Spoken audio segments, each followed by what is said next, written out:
जय हिंद, नमस्कार दोस्तों, स्वागत है आप लोगों का हमारे YouTube channel KP mission selection पर। तो चलिए आज जो है मेरी सेकंड क्लास है, ये मेरी खुद की नोट्स है और इन्हीं नोट्स को पढ़कर जो है मैं जो है अच्छे नंबर गेन किया हूँ। देखिए 8-10 दिन की तैयारी भी कर पाया था जूनियर स्टैंड में, तभी मेरे 69 नंबर हैं। तो आप लोग जो है इसको ज़रूर पढ़िएगा क्योंकि ये पॉइंटेड है, 4-5 किताबों का संकलन है, वही चीज़ है जिससे क्वेश्चन बनता है और कुछ नहीं है क्योंकि ना थ्योरी मिलेगा आपको इसमें ना कुछ मिलेगा। समझिएगा जितनी लाइनें इसमें मिलेंगी उनसे क्वेश्चन ही बनता है। उन्हीं को मैंने इस चीज़ को नोट्स बनाया था, बहुत मेहनत लगी थी। तो ये फाइनल को करके मैं कुछ बच्चे कह रहे थे कि सर जो है डाल दीजिए, वैसे आप फ्री रह रहे हैं, तो मैं वैसे आप लोगों के लिए जो है बना दे रहा हूँ। तो उस वाली क्लास को देख लीजिएगा। चलिए स्टार्ट करते हैं, कीबोर्ड का देख लेते हैं पहले। देखिए पहले कीबोर्ड में क्या था, पहले कीबोर्ड में 104 कीज़ होती थी, ठीक है? पहले कीबोर्ड में 104 कीज़ थी, बाद में जो है 104 कह रहे हैं। देखिए कीबोर्ड का देख लेते हैं, तो पहले कीबोर्ड में 101 कुंजी थी, ठीक है? 101 कुंजी थी, बाद में जो है इसमें कितनी की गई हैं? 104 कुंजी की गई हैं, ठीक है? 3 कुंजियाँ बढ़ाई गई हैं। तो ये भी पता होना चाहिए कि पहले कीबोर्ड में कितनी थी, 101 क्वेश्चन बना है और अब वर्तमान में कितनी कुंजी है, तो 104। वैसे नॉर्मल तो सब कोई जानता है लेकिन तब भी गलती हो जाती है, ठीक है? इसके बाद हम इसको पढ़ेंगे, इसकी कुंजी को जो कैसे याद करना, रिलेट करके देखिए। रिलेट करके कैसे याद करेंगे? जैसे कोई व्यक्ति है जिसने जो है कोई फॉर्मेट बनाया, कोई पीडीएफ बनाया, कोई चीज़ बनाई, ठीक है? उसमें उन्होंने एरर कर दिया। अब दूसरे व्यक्ति से वो हेल्प माँग रहा है, तो भैया मेरी हेल्प कर दीजिए, मुझे इसमें गलती हो गई है, ये मैं बना नहीं पा रहा हूँ। तो F1 से क्या करेंगे, हम हेल्प करेंगे, F1 से हेल्प। F2 से रीनेम, कोई पीडीएफ है उसकी गलती कर दी उसमें, हम उसको रीनेम कर रहे हैं, 2 से रीनेम कर रहे हैं। फिर तीसरा सर्चिंग कर रहे हैं कि क्या इसने गलती किया है, तीसरे में सर्चिंग कर रहे हैं। चौथे में जब गलती हो गई है तो फिर उसको खत्म कर दे रहे हैं, शट डाउन कर दे रहे हैं। शट डाउन करने के बाद जब अच्छा नहीं हो रहा है तो पाँचवें में है F5 पे जो हम क्या कर रहे हैं, रिफ्रेश कर रहे हैं। F5 में क्या कर रहे हैं, रिफ्रेश कर रहे हैं। फिर इसके बाद हम फिर से खोज रहे हैं कि जो इसमें क्या सही करना चाहिए, तो फिर एड्रेस बॉक्स, एड्रेस उसका पता खोज रहे हैं, ठीक है? तो F6 में एड्रेस बॉक्स खोज रहे हैं। फिर F7 से जो क्या है, ये स्पेलिंग चेक कर रहे हैं कि अब इसमें कोई, हम लास्ट में चेक करेंगे ना कि अब इसमें कोई हमने बना दिया एड्रेस बॉक्स के बाद, फिर हमने बना दिया, इसमें स्पेलिंग चेक कर रहे हैं कोई गलती ना हो। फिर F8 है तो सेव मोड पर जो है जाएंगे, सेव मोड पे जाएंगे, ठीक है? सेव मोड का मतलब है सेव, कि उसको सेव करना है, ठीक है? तो उसके पहले हम देखेंगे कोई गड़बड़ी तो नहीं है, तो रिमूव सिलेक्टेड आइटम, कुछ आइटम उसमें से जो सिलेक्ट करके जो गलतियाँ रही होंगी हमारी, तो सेव मोड पर गए, सेव मोड के बाद उसमें जो गलतियाँ रही होंगी उनको रिमूव करेंगे। F9 से रिमूव कर दिए, ठीक है? और F10 से क्या कर देंगे, इनेबल द मेनू, मेनू को इनेबल कर देंगे, ठीक है? मेनू को इनेबल कर दिया। फिर 11 से फुल स्क्रीन बहुत बार पूछा गया है, फुल स्क्रीन कर देंगे। फुल स्क्रीन करके ही हम उसको क्या करेंगे, सेव एज करेंगे। सेव एज का मतलब होता है कि फिर अलग से हम उसको सेव करेंगे, ठीक है? तो कैसे इसको याद किया हमने, इसको हमने याद किया कि कोई व्यक्ति हमसे हेल्प मांगा, iPhone से हमने हेल्प किया, दूसरे से रीनेम किया उसको, फाइल को। फिर तीसरे से उसमें सर्च किया कि क्या गड़बड़ी है। जब नहीं हमको समझ में आया तो शट डाउन कर दिया। शट डाउन करने के बाद फिर हमने लैपटॉप को रिफ्रेश मारा। रिफ्रेश मारने के बाद फिर जो है साथ में एड्रेस बॉक्स को खोजा, ठीक है? फिर 7 में जो है क्या किया, 7 से स्पेलिंग चेक किया। F8 में सेव मोड पर गए सेव करने के लिए। सेव मोड पर जाने के बाद F9 में क्या किया कि रिमूव कर दिए, जो गलतियाँ थी उसको रिमूव कर दिए। फिर 10 में जो है इनेबल द मेनू, मेनू को इनेबल कर दिया। 11 में फुल स्क्रीन कर दिया और 12 में सेव एज कर दिया, ठीक है? चलिए, तो अब देखिए ऐसे याद करेंगे तो पूरा याद हो जाएगा, नहीं तो हज़ार बार लड़के रटते हैं, रटने के बाद फिर भैया गलती हो जाती है। तो न्यूमेरिकल कीज़ को देख लेते हैं, न्यूमेरिकल कीज़ होती क्या है? न्यूमेरिकल कीज़ जो होती हैं 1, 2, 0 से लगाकर 9 तक की जितनी भी संख्याएँ हैं, वो सब न्यूमेरिकल कीज़ कहलाती हैं, ठीक है?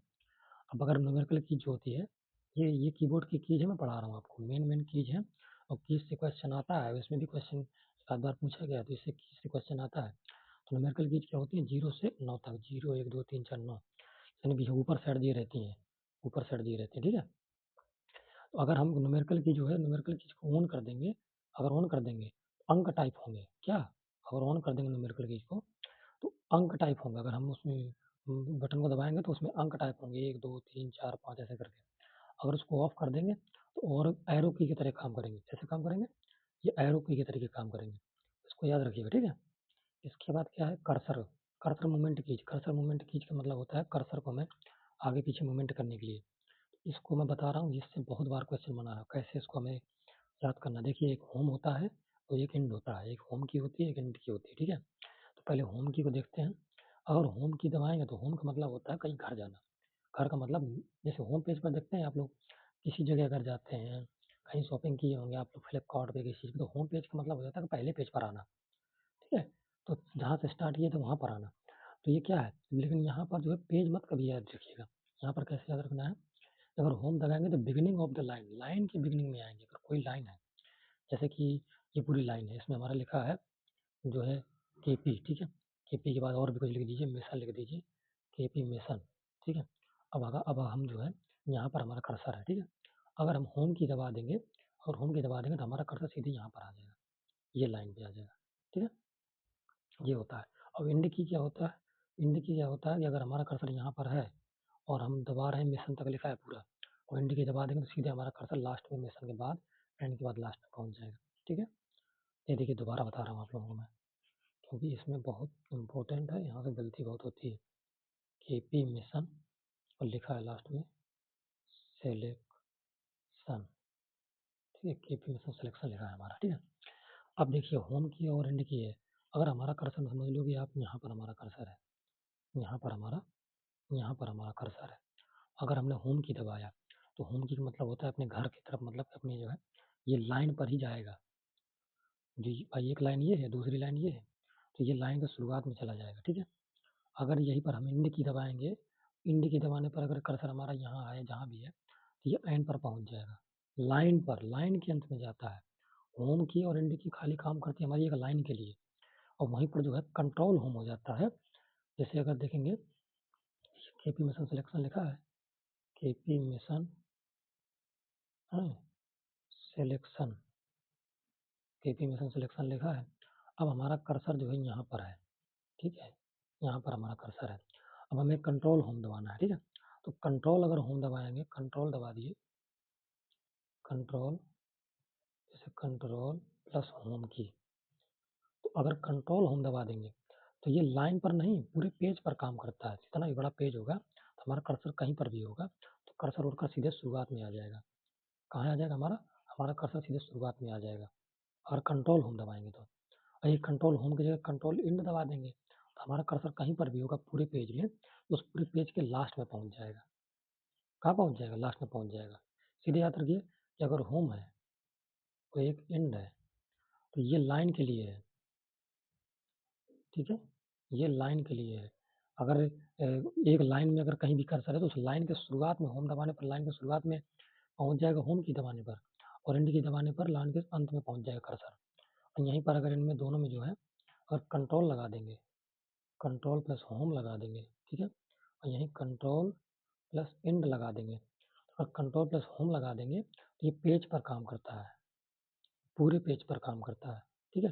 पेज में कहीं भी कर्सर होगा अगर, और कंट्रोल होम दबाएंगे, कंट्रोल पहले दबा रखेंगे, इसको होम की दबा देंगे तो पेज के शुरुआत में पहुंच जाएगा, बिल्कुल शुरुआत में, ठीक है। और अगर यहीं कंट्रोल इंड दबा देंगे तो पेज के अंत में पहुंच जाएगा ये कर्सर सीधे। ये चीज़ आप लोग बहुत अच्छे से याद कर लीजिएगा, वो मुझे समझ में आ रहा है कि आप लोगों को याद हो भी गया होगा, ठीक है। यहाँ से क्वेश्चन बहुत बार पूछा जाता है और लड़के गलत करके आते हैं, ऐसा देता है ना ऑप्शन में, गलत करके आते हैं। देखिए होम क्या है, beginning of the line, line के बिगिनिंग में, ठीक है। और इंड क्या है, तो read the end of the line, line के अंत में पहुंचने के लिए बोल रहा है, लाइन के अंत में पहुंचने के लिए। अब हम लोग देखते हैं, पहले कंट्रोल होम और कंट्रोल इंड देख लेते हैं। कंट्रोल होम दबाएंगे तो beginning of the page, page की बिगिनिंग में या डॉक्यूमेंट के बिगिनिंग, डॉक्यूमेंट बनाएगा तो पूरा डॉक्यूमेंट ही बनेगा ना, या पेज बनेगा तो पेज के पहले बिगिनिंग में, बिगिनिंग है, ठीक है, बिगिनिंग में। और एंड दबा देंगे तो पेज के एंड में चलेगा, पेज के एंड में पहुंच जाएगा, सीधे पेज के या डॉक्यूमेंट के एंड में पहुंच जाएगा। इसके बाद हमारा पेज अप है और पेज डाउन है। पेज अप का मतलब होता है प्रीवियस पेज में पहुंचना। क्या है, पेज अप का मतलब होता है एक पेज अप है, एक जो है पेज डाउन है। तो पेज की जो है क्या होता है, ये होता है प्रीवियस पेज। प्रीवियस के पेज का मतलब होता था उससे पहले का पेज, जो वर्तमान पेज है, हाँ, उसके पहले का पेज। पेज डाउन का मतलब होता है जो है बाद वाला पेज, बाद वाला पेज। जैसे किसी पेज पर हैं, ये जो है 4 पेज है, 4 पेज में हम दूसरे पेज पर हैं, ठीक है।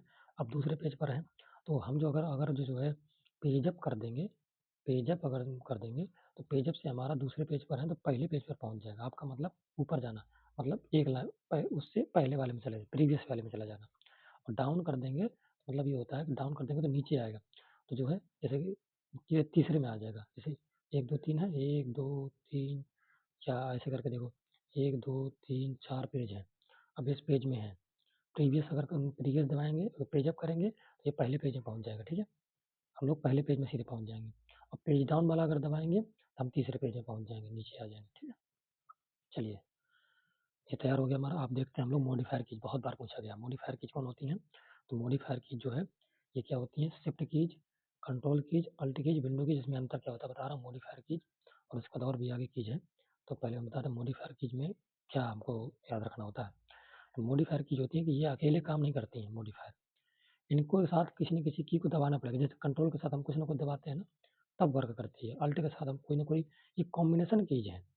ऐसे विंडो के साथ कोई ना कोई दबाते हैं तब वर्क करती है। शिफ्ट भर दबाएंगे तो कोई मतलब नहीं निकलेगा। और जो कीबोर्ड में जो है मॉडिफायर कीज का मतलब ये हो जाता है कोई की के साथ हमको दबाना पड़ेगा। अगर खाली हम शिफ्ट दबाएंगे तो ये कोई वर्क नहीं करेगा। अगर खाली कंट्रोल दबाएंगे तो कोई वर्क नहीं करेगा। ठीक है, खाली विंडो दबाएंगे तो कोई वर्क नहीं होगा। तो ये जो है ये कौन सी कीज है? ये मॉडिफायर कीज इंपॉर्टेंट है। पूछता है कि शिफ्ट कीज कौन सी कीज है? न्यूमेरिकल कीज है कि मॉडिफायर कीज है कि जो है कौन सी कीज है? तो ये पूछता है। तो मॉडिफायर कीज कौन सी है? शिफ्ट, कंट्रोल, अल्ट और विंडो। ठीक है, ये चीज़ आप लोग ध्यान दीजिएगा। इसके बाद हम लोग देखते हैं स्पेशल कीज देख लेते हैं। स्पेशल कीज, ठीक है। स्पेशल कीज में जो है स्पेशल कीज कौन कौन होती है? कैप्स लॉक, ये स्पेशल कीज है। कैप्स लॉक दबा देंगे अगर तो फिर पूरा ही चेंज हो जाएगा। ये तो कैपिटल में बनने लगेगा, ये तो जो है स्मॉल लेटर में बनने लगेगा। तो कैप्स लॉक खुद एक काम करता है। अगर कैप्स लॉक दबा दिए तो पूरा आपका चीज वर्क करना अलग तरीके से वर्क करने लगेगी। नम लॉक दबा देंगे और नम लॉक ऑन कर देंगे तो नम न्यूमेरिकल बनने लगेंगे जो मैंने पढ़ाया था, और ऑफ कर देंगे तो न्यूमेरिकल नहीं बनेंगे। जो वहाँ पर की वो होंगे तो साइन बनेंगे। ठीक है, एंटर दबा देंगे तो एंटर से भी होता है कि नीचे वाली लाइन में चले जाते हैं, हम अगली लाइन में चले जाते हैं एंटर की से। ठीक है, और शिफ्ट जो है शिफ्ट दोनों में काम कर जाता है, स्पेशल कीज में भी और इसमें भी। तो बस यही दोनों में अंतर है। जो मॉडिफायर कीज होती हैं, मॉडिफायर कीज होती है कॉम्बिनेशन कीज के हिसाब से देखा जाए, मॉडिफायर कीज। ठीक है, तो स्पेशल कीज में कौन कौन आ जाती है? ये जो है कैप्स लॉक है और नम लॉक है। ठीक है, सीधे रखना, लॉक कर रहा है ना कोई चीज को, लॉक कर देगा तो अलग चीज बनने लगेंगी, और एंटर कर देगा तो पूरे दूसरे पेज में चले जाते हैं, अलग वर्क हो जाता है। तो इनको दबाने से कोई अलग वर्क हो जाता है। ये स्पेशल कीज है, स्पेशल वर्क के लिए। लेकिन जो हमारी मॉडिफायर कीज मैंने पढ़ाया था आप लोगों को, तो उनके साथ किसी न किसी चीज को दबाएंगे, शिफ्ट को लेकर कुछ दबाएंगे, कंट्रोल को लेकर कुछ दबाएंगे, या अल्ट को लेकर कुछ दबाएंगे, तब वो वर्क करेगा। समझ रहा हूँ कि आप लोगों को समझ में आया होगा। ठीक है, ये क्या है? कंट्रोल, अल्ट और डेल।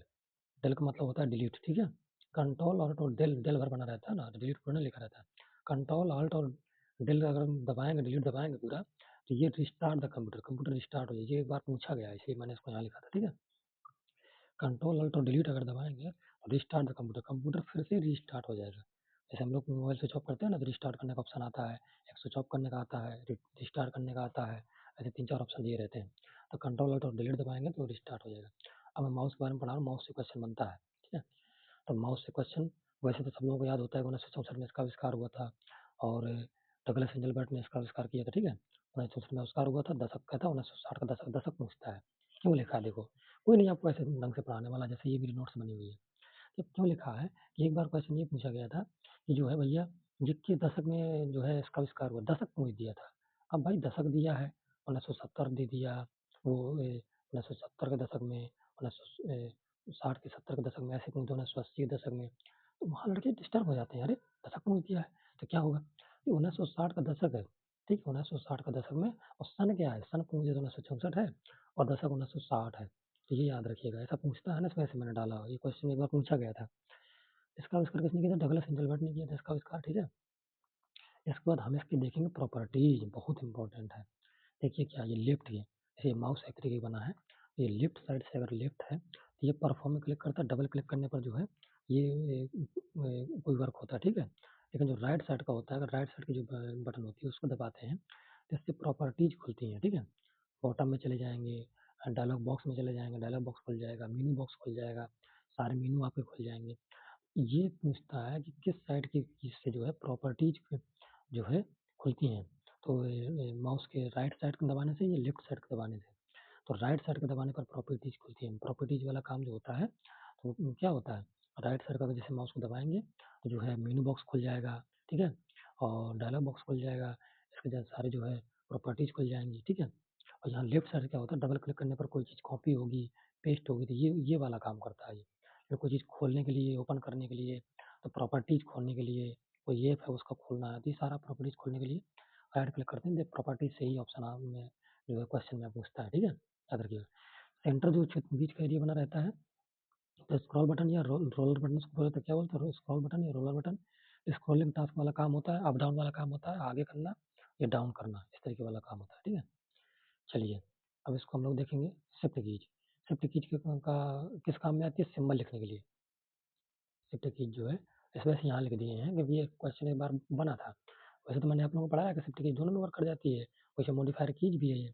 ठीक है, तो ये जो है शिफ्ट कीज को जैसे हम लोग दबाते हैं, ये जो सिंबल लिखने वाला काम करता है, जितने सिंबल उसमें कीबोर्ड में बने रहते हैं आप लोग देखेंगे, तो शिफ्ट की को दबाएंगे, जब शिफ्ट की को दबा लेंगे तो फिर उसको बटन को प्रेस करेंगे तो उसमें सिंबल बनेगा, और नहीं वैसे प्रेस करेंगे तो उसमें जो लेटर लिखा होगा तो लेटर बनेगा। ठीक है, तो ये चीज़ आप देख भी सकते हैं, इसलिए क्वेश्चन बना था कि शिफ्ट की किस में वर्क में काम आता है, सिंबल लिखने के लिए।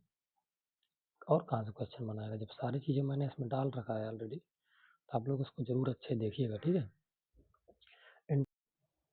अब देखिए हम लोग देखने वाले हैं एंटर की। एंटर की का दूसरा नाम रिटर्न की भी है, क्वेश्चन में एक बार पूछा गया था।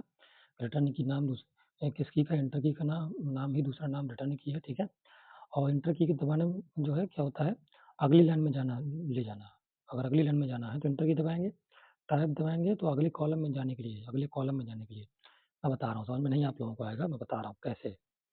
देखिए हमारे पास ये है, ठीक है, समझिए एक्सेल का चार्ट है ये है, ठीक है, ये है। यहाँ पर ये देखिएगा, मैं बता रहा हूँ, ये ए है, ये बी है, ये सी है, ये डी है, ये ई है। ठीक है, और इसके बाद जो है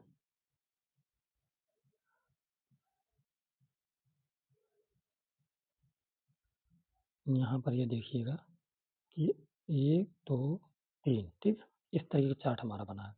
अब मैं बता रहा हूँ रो और कॉलम क्या होता है। ये जो हमारा, जैसे हम लोग कोई चीज़ लिखते चले जाते हैं ना, अपना नाम लिखना है तो हम लिखेंगे, हमारे चैनल का केपी मिशन सिलेक्शन।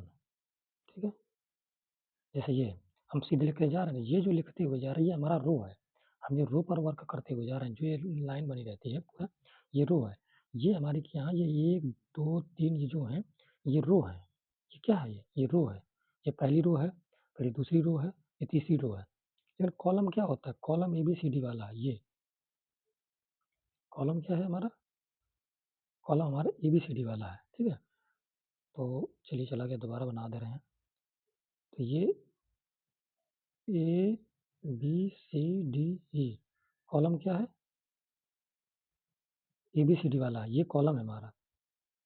कॉलम से आप लोग याद रखिएगा खंबा, जैसे खंबा तरीके का हो ना था, तो ये कॉलम है, ये खंबा से याद रखिएगा, ये कॉलम है। और ये जो है हमारा, ये हमारे, ये पहली रो है, ये दूसरी रो है, ये तीसरी रो को हम पंक्ति बोलते हैं ना। ठीक है, तो ये कॉलम से खंबा, लम से जो है कॉलम, कोई खड़ा हुआ कॉलम। ठीक है, तो ये जो है अब हमको क्या करना है कि इंटर की है, जैसे कि अगर ये यहाँ पर हम है, ठीक है, यहाँ पर कोई वर्क कर रहे हैं, ये कोई हमारा शब्द, हमारा कर्सर यहाँ पर है, या कोई वर्ड है यहाँ पर लिखा है। ठीक है, अब हमको क्या करना है, अगर हम देखिए यहाँ से अगर हमको नीचे जाना है, तो ये नीचे जाने के लिए हम दबाएंगे एंटर की।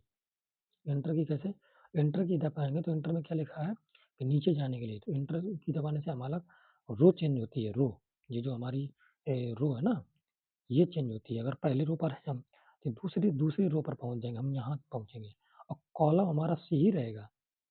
समझा रहा, ये कॉलम हमारा सी ही रहेगा। हम यहाँ पहुंच गए तो कॉलम तो हमारा सी ही है ना, पहले भी सी था, यहाँ पर थे, और यहाँ पहुंच गए तो सी हो गया। लेकिन हमारा जो ये जो है पहले 2 में थे, अब हम जो है तीसरे पंक्ति में पहुंच गए, मतलब ये जो रो में तीसरे में पहुंच गए, हम लोग यहाँ आ गए, ये तीसरे पहुंच गए। तो इंटर की दबाने पर हम अगली रो में पहुंच जाते हैं, अगली रो में पहुंच जाते हैं, लेकिन कॉलम सेम रहता है। तो ये आता है। ठीक है, अब टैब का आता है, तो टैब का बता रहे हैं, तो टैब में जो है, टैब का जैसे आ जाता है, तो टैब में क्या करते हैं कि कॉलम हमारा चेंज हो जाता है, CD। ठीक है, टैब में हमारा क्या होगा, हमारा कॉलम सीधे चेंज हो जाएगा, ये 1 2 3 है, जैसे यहाँ पर हम थे। ठीक है, अब यहाँ पर है, अब हम टैब की दबाएंगे, टैब बटन जैसे हमने दबाया, तो टैब बटन दबाने पर हम अगले कॉलम में जाएंगे, कहाँ जाते हैं, अगले कॉलम में। तो हमारा जो रो है, तो रो तो हमारा 2 ही है ना, हम दूसरी पंक्ति पे ही हैं, पहले दूसरी पंक्ति पर थे, कॉलम हमारा चेंज हो गया, जो है C से D में पहुंच गए। ठीक है, देख लीजिएगा, ये 100% जो है ऐसे बता समझाएगा ही नहीं कोई मिला के। ठीक है, जल्दी समझ में आता है, लोग पढ़ जाते हैं, समझ में नहीं आता। अब हम लोग देखते हैं CPU। ये कैच मेमोरी का बहुत बार पूछता है। वैसे मैंने डाला था, कहीं मैं सॉल्व कर रहा था तो ये अचानक से आ रहा था, इसको मैंने यहाँ पर लिख दिया था। देखिए, ये सीपीयू होता है और रैम होता है। जो सीपीयू और रैम के बीच में कैच मेमोरी काम करती है। पूछता है कि कैच मेमोरी किन के बीच में रहती है, तो इसमें रोम दे देगा, सीपीयू दे देगा, रजिस्टर दे देगा, रजिस्टर मेमोरी दे देगा, ऐसे करके देता है ऑप्शन में। तो सीपीयू और रैम रैम के बीच में, रैम याद रखिएगा, रोम मत याद रखिएगा, ठीक है। रोम नहीं है, रैम है। तो रैम ऐसे देता है, सीपीयू दे देगा, फिर रोम दे देगा, सीपीयू रैम दे देगा, तो गलती हो जाती है, डिफरेंस हो जाता है। तो सीपीयू और रैम के बीच में जो है कैच मेमोरी होती है। कैच मेमोरी में हमारी सबसे छोटी और सबसे तेज मेमोरी मानी जाती है के हिसाब से। तो जो ये क्या है, सीपीयू और रैम के बीच में जो है कैच मेमोरी होती है, ठीक है। अब देखते हैं हम लोग इनपुट और आउटपुट डिवाइस, ठीक है। इनपुट डिवाइस देखेंगे, फिर इसका देखेंगे हम लोग आउटपुट डिवाइस। इनपुट डिवाइस देखते हैं, एक फ्लॉपी डिस्क के बारे में देख लेते हैं। फ्लॉपी डिस्क देखिए, फ्लॉपी डिस्क का हर सेक्टर में 512 बाइट होते हैं। ये क्वेश्चन बहुत बार पूछा गया, फ्लॉपी डिस्क। और वैसे आप लोग याद रखें ना याद रखें, और वैसे याद रखें ना याद रखें, ये फ्लॉपी डिस्क होता क्या है, इससे मतलब नहीं है, लेकिन क्वेश्चन बनाता है तो ये बनाता है। तो 512 बाइट्स होते हैं फ्लॉपी डिस्क में, हर सेक्टर में। इसमें सेक्टर में विभाजित होता है। फ्लॉपी डिस्क कैसे विभाजित होता है, जो फ्लॉपी डिस्क है हमारी, तो फ्लॉपी डिस्क है जो है हमारी सेक्टर में विभाजित होता है। पूछता है ये फ्लॉपी डिस्क किस में विभाजित होता है, सेक्टर में विभाजित होता है। अलग अलग ऑप्शन देता है, वृत्त देता है, सर्कल देता है, सेक्टर याद रखना। और हर सेक्टर में 512 बाइट होते हैं। कितने, 512 बाइट होते हैं हर सेक्टर में, 512 बाइट होते हैं, याद रखिएगा। 3 3 4 4 क्वेश्चन इससे बन जाते हैं। तो बनते इतने ही है जितना मैंने डाल दिया है। अब इनपुट आउटपुट डिवाइस को बताएंगे। देखिए, थ्योरी नहीं है, बस यही है, जितना पूछता है वही है और कुछ नहीं मिलेगा आपको। इनपुट डिवाइस जो है, जो हम डाटा इनपुट करते हैं वो इनपुट डिवाइस होता है। देखिए, मैं आप लोगों को बता दे रहा हूँ, जैसे हम डाटा कोई इनपुट किए, जैसे हमने कोई डाटा डाला, तो जो हम लोग इनपुट करते हैं उसी को, हमने जो कोई चीज़ दिया कंप्यूटर को, तो कंप्यूटर ने हमसे लिया, ठीक है। कंप्यूटर ने हमसे लिया, हमने कंप्यूटर को दिया। तो जो कंप्यूटर हमसे लेता है, कंप्यूटर जो हमसे क्या करता है, कंप्यूटर जो है कंप्यूटर हमसे जो लेता है, हमसे लेता है, तो जो लेता है कंप्यूटर वो होता है इनपुट।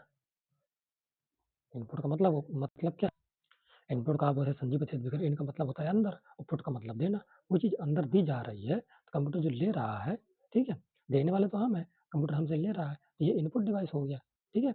ये इनपुट कर रहा है, और जो कंप्यूटर हमको देता है वो होता है आउटपुट। आउटपुट मतलब क्या होता है, बाहर निकालना ना, जो है आउटपुट। जो हमको देता है, कंप्यूटर जो हमको देता है वो आउटपुट होता है। तो अब इनपुट हम दो तरीके से करते हैं। कैसे, एक जो है मनुष्य के द्वारा होता है, और एक मशीन के द्वारा होता है, ठीक है। तो देख लेते हैं। देखिए, human human data input device होता है, और एक जो है सोर्स डाटा इनपुट डिवाइस होता है। सोर्स समझ रहे हैं ना, जो बताया मशीन का। तो एक ह्यूमन डाटा इनपुट डिवाइस होता है। तो ह्यूमन डाटा के बारे में पूछे, जब अंदर से क्वेश्चन बनाता है तो पूछता है कि ह्यूमन डाटा इनपुट डिवाइस कौन है, और जो है सोर्स डाटा इनपुट डिवाइस कौन है। तो ह्यूमन डाटा का हमें याद रखना है। तो ह्यूमन डाटा में क्या गया है, कीबोर्ड। देखिए कैसे याद रखना है, कीबोर्ड का हम लोग जानते हैं कि कीबोर्ड में जो है, जैसे कोई कीबोर्ड है, तो कीबोर्ड अपने आप तो वर्क करता नहीं है, और ना तो उसको रखने पर अपने आप वर्क होगा। जब उसकी बटन हम की वो प्रेस करते हैं तभी वो कीबोर्ड इनपुट करता है। कीबोर्ड में हमने अल्ट की दबाया या कोई F5 की दबाया, तब वो 5 जाए कंप्यूटर में बनता है, ठीक है। ये कैसे वर्क करता है, इनपुट जो हम देते हैं, प्रेस करते हैं, जब प्रेस करते हैं तब ये वर्क करता है। तो ये क्या है, कीबोर्ड जो है ह्यूमन डाटा, आदमी के द्वारा डाटा दिया जा रहा है। हम देते हैं डाटा, जो है 5 की दबा रहे हैं, या हम एक के दबा रहे हैं, एल दबा रहे हैं, हम क्या दबा रहे हैं, ये हम डाटा देते हैं। वही डाटा जाकर कंप्यूटर में जो है स्क्रीन पर शो होता है। तो ये क्या हो जाएगा, ह्यूमन डाटा इनपुट डिवाइस हो जाएगा। अब ह्यूमन डाटा वो कीबोर्ड हो गया, पॉइंट ड्रा डिवाइस हो गया, और पिक डिवाइस हो गया। अब पॉइंट ड्रा डिवाइस में क्या क्या आता है, ड्रा का मतलब होता है कोई चीज़ खींचना, पॉइंट या draw device, point and draw device. Point का मतलब कोई चीज़ पॉइंटेड करना, या कोई चीज़ ड्राइंग करना, खींचना, ठीक है। तो इसमें क्या क्या आ जाएगा, इसमें माउस आ जाएगा, ट्रैक बॉल आ जाएगा, जॉयस्टिक आ जाएगा। देखिए, माउस कैसे आ जाएगा, कोई कर्सर है तो पॉइंट बना के हम कोई वर्क करते हैं ना कर्सर के द्वारा, तो हम माउस को अपने हाथ में लेते हैं, फिर उससे वर्क करते हैं, जहाँ पर जाना होता है वहाँ पर क्लिक करते हैं। ये हमारे हाथ के द्वारा ही उसके द्वारा दिया जा रहा है ना, ये कहाँ वर्क करना है। ये human human data input device है। और दूसरी बात जो है, ये पॉइंट बनाकर ड्रा के हिसाब से काम करते हैं, इसलिए पॉइंट और ड्रा डिवाइस बोलते हैं इसको। ट्रैक बॉल भी जो है, तो ट्रैक बॉल के द्वारा भी जो है, ट्रैक बॉल भी माउस जैसी ही होती है, इसका वर्क भी वैसा ही होता है। जॉयस्टिक भी होता है, गेमिंग में यूज होता है, ये भी इसके जैसा ही बना होता है। सब ये क्या है, पॉइंट ऑन ड्रा डिवाइस, जो कि ह्यूमन डाटा इनपुट डिवाइस, ठीक है। अब पिक डिवाइस का देखते हैं। पिक डिवाइस में क्या है, लाइट पेन है और टच स्क्रीन है। देखिए जब टच स्क्रीन है तो ये जो यहाँ जैसे देखते हैं जो टीचर पढ़ाते हैं, जैसे हम ही अपने हाथ से जो है टच कर रहे हैं, ठीक है, टच करके आप लोगों को जैसे पढ़ा रहे हैं, तो ये टच स्क्रीन जो है क्या है, पिक डिवाइस है ये, ठीक है। और लाइट पेन का यूज करते हैं जो बड़े बड़े आप जो है उसमें देखे हैं, कोचिंग में बोर्ड में पढ़ाते हैं तो लाइट पेन का यूज करते हैं स्क्रीन में, तो वो लाइट पेन है, ठीक है। तो जो है क्या है, वो पिक डिवाइस है और ह्यूमन सोर्स इनपुट डिवाइस, ठीक है। ये सब इनपुट डिवाइस है जितने भी हैं, क्योंकि ये कंप्यूटर को इनपुट देने का काम कर रहे हैं। इसके बाद source data input device. Source data input device में क्या क्या है? सोर्स डाटा इनपुट डिवाइस में होता है आईडियो इनपुट डिवाइस। आईडियो सोर्स का मतलब क्या है कि सोर्स के द्वारा जो है इनपुट दिया जा रहा है कंप्यूटर को, कोई सोर्स है, ठीक है। तो कैसे? आईडियो आईडियो इनपुट डिवाइस है, फिर वीडियो इनपुट डिवाइस है, फिर ऑप्टिकल इनपुट डिवाइस है, ठीक है। तो आईडियो को पहले देखते हैं। आईडियो में कौन कौन सा आ जाएगा, अलग अलग कैटेगराइज किए हैं, जल्दी याद होगा आप लोगों को। आईडियो में कौन कौन सा आ जाएगा? आईडियो में आ जाएगा आप लोगों का स्पीच रिकॉग्निशन। जो स्पीच रिकॉग्निशन है, जैसे कि स्पीच को पहचानने का काम, जैसे हमने कोई चीज़ दिया तो अगर कंप्यूटर पहचान ले रहा है तो हमने इनपुट दिया कंप्यूटर को, और इनपुट करके वो कंप्यूटर पहचान लिया और उसके हिसाब से हमको टेक्स्ट दिया। तो स्पीच रिकॉग्निशन कौन सा है? आईडियो इनपुट डिवाइस है। कैसे? जैसे हम देखिए व्हाट्सअप में ही देख लीजिए, कोई चीज़ हम टेक्स्ट मैसेज अगर हमको नहीं लिखना रहता है टेक्स्ट मैसेज, तो हम बोलते हैं तो वही टेक्स्ट मैसेज जो हम हमारे वॉइस को पहचानता है उसी को टेक्स्ट में कन्वर्ट करके दे देता है, तो हम किसी व्यक्ति को भेज देते हैं। तो स्पीच रिकॉग्निशन क्या है? इनपुट डिवाइस है। साउंड कार्ड क्या है? साउंड कार्ड जो हम साउंड देते हैं तो साउंड इनपुट डिवाइस है, हम देने वाला काम कर रहे हैं ना। माइक्रोफोन क्या है? ये भी इनपुट डिवाइस है। माइक्रोफोन जैसे कि जहाँ से वीडियो रिकॉर्ड वगैरह किया जाता है। वीडियो कैमरा क्या है? ये वीडियो इनपुट डिवाइस है, तो वीडियो कैमरा क्या है? ये भी इनपुट डिवाइस है, ठीक है। और डिजिटल कैमरा भी इनपुट बहुत बार पूछा गया है। डिजिटल कैमरा बहुत बार पूछा जाता है कि इनपुट डिवाइस है कि आउटपुट डिवाइस है, तो आउटपुट डिवाइस नहीं है, क्योंकि जो है ये कोई चीज़ कैप्चर करने का काम करता है। क्या करता है? कैप्चर लेता है ना, फिर इसके बाद में स्क्रीन पर शो करता है, तो पहले लेने वाला काम करता है, इनपुट करता है ना। तो ये इनपुट डिवाइस है। वीडियो कैमरा भी कोई वीडियो बनाने का कैप्चर करने का काम करता है, तो ये भी इनपुट डिवाइस है। इसके बाद हम लोग देखेंगे ऑप्टिकल इनपुट डिवाइस। अब ऑप्टिकल इनपुट डिवाइस में कौन कौन सा आ जाता है? ऑप्टिकल इनपुट डिवाइस में स्कैनर आ जाएगा, OCR आ जाएगा, OMR आ जाएगा, MICR आ जाएगा, BCR आ जाएगा, PCR। ये तो आपके जितने भी है ना, ये 10-10 क्वेश्चन बन गए। वैसे जो पढ़ा रहे हैं ना कि 50 क्वेश्चन की सीरीज, 20 क्वेश्चन सीरीज, सीरीज क्या है? मैं जो आप लोगों को बता रहा हूँ ये खुद जितने अभी तक आप लोगों को पढ़ा है ना, तो ये कम से कम समझिए कि आप लोगों के 400-500 क्वेश्चन कंप्लीट हो चुके हैं इतनी क्लास में। स्कैनर पूछता है, स्कैनर क्या है? स्कैनर हमारा इनपुट डिवाइस है, 1000 बार पूछा गया है, क्योंकि स्कैनिंग करने का काम करता है। क्या करते हैं? जैसे हम कोई कागज़ देते हैं, अब आप लोग ये भी देखते होंगे कि जैसे कोई फॉर्म डलवाना रहता है तो उसमें स्कैनिंग मांगता है, तो हम अपना जो है वो हार्ड कॉपी लेके जाते हैं, तो फिर जो जन सेवा केंद्र वाला उस कॉपी को जो है स्कैनर में डालता है, तो स्कैनर वाला क्या करता है कि जो है अब वहाँ स्कैन कर लेता है, उसका पूरा PDF बना लेता है अपने यहाँ, ठीक है, और एक फ़ोटो कैप्चर कर लेता है, और वही स्कैनिंग वाली फ़ोटो जो है PDF जो है वो अपलोड कर दी जाती है वेबसाइट में, ठीक है। तो ये स्कैनर क्या करता है? इनपुट वाला काम करता है, इनपुट लेने वाला काम, ठीक है। OCR ऑप्टिकल कैरेक्टर रीडर होता है। ऑप्टिकल का मतलब होता है कि वैसे रीड करना, ऑप्टिकल कैरेक्टर रीडर हो गया। OMR होता है, तो ये भी OMR से OMR जो हम लोग भरते हैं, ठीक है, तो वो हो गया। MICR होता है, तो MICR भी इनपुट डिवाइस है। PCR होता है बारकोड रीडर, ये भी जो है इनपुट डिवाइस है। PCR भी इनपुट डिवाइस। जितने भी अगर OCR आ जाएगा, ठीक है, OMR आ जाएगा, MICR होता है, मैग्नेटिक इंटर रीडर, ठीक है, PCR होता है, ऑप्टिकल मार्क रीडर, OMR होता है। जितने भी अगर ये आ जाएगा ना, सबसे क्वेश्चन कम से कम 20-20, 25-25 बार बना है। तो सबको आप लोग याद रखिएगा।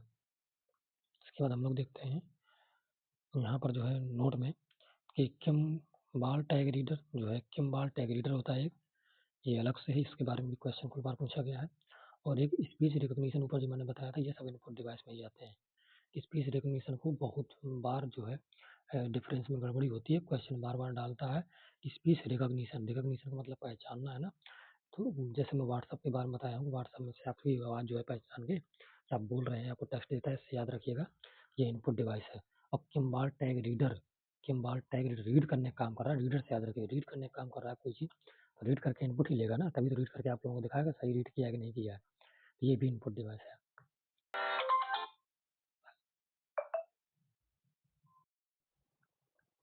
तो देखिए प्रिंटर से बहुत बार क्वेश्चन आ जाता है, प्रिंटर हो गया, प्लॉटर हो गया, ठीक है। तो प्रिंटर को हम लोग पहले देखने वाले हैं। तो प्रिंटर में क्या क्या देखना है हमको? एक प्रिंटर के दो प्रकार होते हैं, पूछता है प्रिंटर के कितने प्रकार होते हैं? प्रिंटर के दो प्रकार होते हैं, एक इम्पैक्ट प्रिंटर है और एक जो है नॉन इम्पैक्ट प्रिंटर है। एक इम्पैक्ट है, एक नॉन इम्पैक्ट, ठीक है। दो प्रकार के प्रिंटर है। इंग्लिश से आप लोग याद रखिएगा, एक इम्पैक्ट प्रिंटर है, एक नॉन इम्पैक्ट है। इम्पैक्ट में कौन कौन आता है? ये आता है डॉट मैट्रिक्स प्रिंटर। इम्पैक्ट के अंदर पूछता है क्वेश्चन में कि डॉट मैट्रिक्स प्रिंटर जो है किस प्रकार का प्रिंटर है, इम्पैक्ट है या नॉन इम्पैक्ट है, इन्हीं में से रिलेट करके दोनों से पूछता है। तो डॉट मैट्रिक्स इम्पैक्ट के अंतर्गत आता है डेजी व्हील पहिया वाले से याद रखिएगा, और लाइन प्रिंटर। ठीक है, तो ये सब क्या करते हैं, डॉट मैट्रिक्स में डॉट बनाने का काम करता है, ऐसे जो है डॉट के द्वारा जो वर्क करता है। डेजी व्हील जो है पहिए के रगड़ के हिसाब से काम करता है, उससे प्रिंट निकालता है। लाइन प्रिंटर है, इससे जो है क्या है, इससे याद रखिए ये इम्पैक्ट प्रिंटर है, इस चीज़ पर इम्पैक्ट डाल रहा है। ठीक है, जो है ठोकर के द्वारा जो है प्रिंट निकालता है। लेकिन ये जो है नॉन इम्पैक्ट प्रिंटर क्या है, नॉन इम्पैक्ट प्रिंटर में हम लोग देखेंगे तीन है, एक इंकजेट प्रिंटर, एक लेजर प्रिंटर, एक थर्मल प्रिंटर है नॉन इम्पैक्ट प्रिंटर में। इंकजेट के बारे में हजारों बार पूछा गया है, इंकजेट प्रिंटर किस प्रकार का प्रिंटर है, तो ये नॉन इम्पैक्ट प्रिंटर है। अब इंकजेट कर रहा है तो आप लोग इम्पैक्ट मत लगा दीजिएगा, नॉन इम्पैक्ट प्रिंटर है। लेजर भी जो लेजर किरणों के द्वारा जो है प्रिंटिंग करता है, तो ये जो है नॉन इम्पैक्ट प्रिंटर है। थर्मल प्रिंटर जो है ये जो है हीट से काम करता है, हीट लेके जो है वो प्रिंट करता है। ये भी जो है कि नॉन इम्पैक्ट प्रिंटर है। ठीक है, और इम्पैक्ट प्रिंटर में क्या होता है कि इम्पैक्ट प्रिंटर में आप लोग ये चीज़ दिमाग में रखेंगे कि वो जो है उसमें रगड़ के वर्क करता है। जैसे क्या है ना कि प्रिंटिंग प्रेस ज़्यादातर जो प्रिंटर पहले यूज होते थे, तो वो जो है स्याही लगाकर जो है वर्क करते हैं। ठीक है, तो वो जो है चिपकते हुए जो है पूरी तरीके से घिसते हुए वर्क करते हैं। समझिए कि उस इम्पैक्ट डाल के वर्क कर रहा है। ठीक है, ऐसे याद रखेंगे। इसके बाद जो है प्लॉटर भी पूछता है। प्लॉटर में भी दो तीन टाइप होते हैं, एक ड्रम प्लॉटर होता है, एक फ्लैट बेड होता है, एक सीट बेड भी होता है। तो पूछता है कि प्लॉटर में कौन कौन से प्रकार नहीं है, तो चार ऑप्शन में देगा, तो आप लोगों को तीन याद रखना, ड्रम प्लॉटर भी होता है, फ्लैट बेड प्लॉटर होता है, और सीट बेड प्लॉटर होता है। प्लॉटर क्या होते हैं, जो बड़ी बड़ी हम लोग ये देखते हैं, होल्डिंग होर्डिंग जो लगी रहती है, होर्डिंग बड़ी बड़ी, जैसे कि किसी राजनेता की बड़ी बड़ी होर्डिंग लगी रहती है, फोटो बनती है, ये प्लॉटर से बनते हैं। इतनी बड़ी फोटो, इतनी बड़ी चीज़ें बनती है प्लॉटर से, और इतना बड़ा बड़ा प्लॉटर होता है, उनसे चीज़ें निकलती हैं। ठीक है, तो एक ड्रम होता है, एक फ्लैट बेड होता है, एक सीट बेड होता है, ये प्लॉटर होते हैं। सब आउटपुट वाला काम है ना ये। अब सॉफ्ट कॉपी आउटपुट देख लेते हैं। हार्ड कॉपी हमने देखा था, जो हार्ड कॉपी हमको बना के देता है। सॉफ्ट कॉपी देखते हैं। सॉफ्ट कॉपी में दो प्रकार हैं, एक ऑडियो आउटपुट, एक और वीडियो आउटपुट। एक ऑडियो को मैं वहाँ इनपुट में पढ़ाया था, यहाँ आउटपुट है। ठीक है, ये ऑडियो आउटपुट में देता है, एक वीडियो आउटपुट में देता है।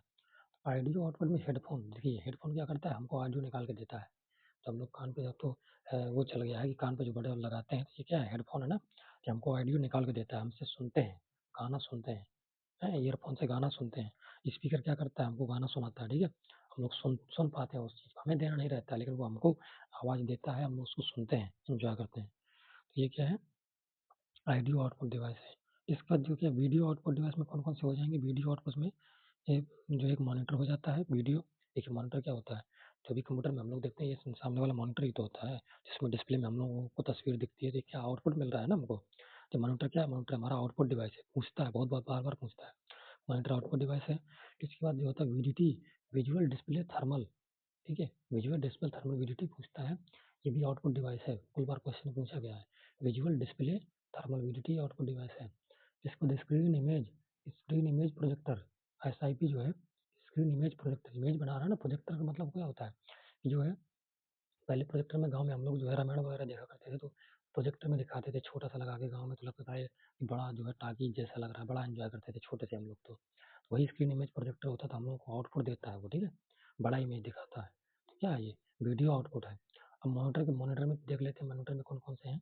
तो मॉनिटर में एक होता है मोनोक्रोम, जो खाली एक कलर देता है, और एक में होता है कलर वाला। कलर में कौन कौन से प्रकार होते हैं, सीआरटी, एलसीडी और एलईडी। सीआरटी होता है कैथोड रे ट्यूब। ठीक है, एलसीडी होता है लिक्विड जो है क्रिस्टल डिस्प्ले जो है, और ये होता है लाइट इमिटिंग डायोड। सब क्या है, मॉनिटर के प्रकार है। ठीक, कलर, वो भी कलर के अंतर्गत क्या होता है, सीआरटी, एलसीडी और एलईडी। ये सीआरटी होता है कैथोड रे ट्यूब, और एलसीडी होता है लाइट जो है लिक्विड क्रिस्टल क्रिस्टल डिस्प्ले, और एलईडी होता है लाइट इमिटिंग डायोड। ठीक है, और एक होता है मोनोक्रोम। ठीक है, इसके बाद डीवीडी स्टोरेज से क्वेश्चन कई बार पूछा गया है, तो डीवीडी स्टोरेज को ही मैंने डाला। देखिए डीवीडी स्टोरेज में क्या क्या है, डीवीडी स्टोरेज में ये है 4.7, ये क्या लिखा है 4.7, 4.7 जो है 4.7 single disk single layer, single disk single layer. ठीक है, सिंगल साइड या सिंगल साइड सिंगल लेयर। ठीक है, इसके बाद जो है 8.5 GB में होता है सिंगल साइड डबल लेयर। ठीक है, और 9.4 GB में होता है डबल साइड और सिंगल लेयर, यहाँ सिंगल सिंगल है। ठीक है, सिंगल लेयर 9.4 में। और यहाँ 17.08 GB में है, डबल साइड डबल लेयर। ये DVD स्टोरेज की कैपेसिटी है, ठीक है। ये नाम में कभी कभी पूछ देता है, ठीक है, लेकिन कम चांसेज हैं इसके। तो बड़े एग्जाम में काफ़ी बार एक आध बार पूछा गया है ये। ब्लू रे डिस्क क्या होता है, इनकी कैपेसिटी पूछता है ना, तो ब्लू रे डिस्क क्या होता है, इसकी स्टोरेज कैपेसिटी सबसे ज़्यादा होती है। 4-5 बार क्या 10वीं बार क्वेश्चन आया है कि सबसे ज़्यादा कैपेसिटी किसकी होती है, और डिस्क अलग अलग दे देगा, DVD दे देगा, LCD दे देगी, सब चीज़ दे देगा, ठीक है। तो सबसे ज़्यादा स्टोरेज किसकी होती है, ब्लू रे डिस्क की होती है, ब्लू रे डिस्क। इसकी स्टोरेज क्षमता क्या होती है, स्टोरेज क्षमता एक बार पूछी गई थी, 25 GB से 50 GB तक होती है, मैक्सिमम 50 GB तक होती है ना। सबसे ज़्यादा स्टोरेज कैपेसिटी ब्लू रे डिस्क की होती है और 25 से 50 GB तक होती है। अब प्रिंटर का थोड़ा देख लेते हैं, ये भी मैंने बहुत हिसाब से बनाया ताकि समझ में आ सके, ठीक है। ये तो वही चीज़ है जो मैंने वहाँ पर आप लोगों को बताया। देखिए कि प्रिंट क्षमता के अनुसार प्रिंटर के प्रकार, character printer, line printer, page printer. Page by page printer करता है, ये क्षमता के अनुसार होता है। एक प्रिंटर होता है जो एक एक करेक्टर को प्रिंट करता है, एक होता है एक लाइन को प्रिंट करता है, एक होता है पूरा पेज प्रिंट कर देता है। अब तो जितने भी चलते हैं ज़्यादातर पूरे पेज का प्रिंटर चलते हैं, ठीक है। और प्रिंट करने के तरीके के अनुसार इम्पैक्ट प्रिंटर में डॉट मैट्रिक्स है, रेजी व्हील लाइन प्रिंटर होता है, और नॉन इम्पैक्ट में क्या रहता है, thermal printer, inkjet printer, laser printer, ठीक है। और डेस्कजेट प्रिंटर भी इसमें आ जाता है। डेस्कजेट को भी याद रखिए, एक आध बार क्वेश्चन में आया है, इसलिए इसको स्पेशल जो है, जितने भी चीज़ें आएंगी ना तो उनको मैं जो है अपने नोट्स में परमानेंट आप लोग, और ऐसा करिएगा सब्सक्राइब जरूर कर लीजिएगा, क्योंकि सब्सक्राइब कर लेंगे तो जो है जैसे पर डे 2 दिन 4 4 वीडियो मैं दे दूंगा, ताकि जो है 4-5 दिन में ही कवर हो जाए। तो वो नोटिफिकेशन तुरंत मिल जाएगा ना, तुरंत तुरंत खोल के 20-25 मिनट की क्लास रहेगी, देख लेंगे पूरा टॉपिक और पूरी चीज़ें आप लोग कवर हो जाएंगे। जय हिंद दोस्तों।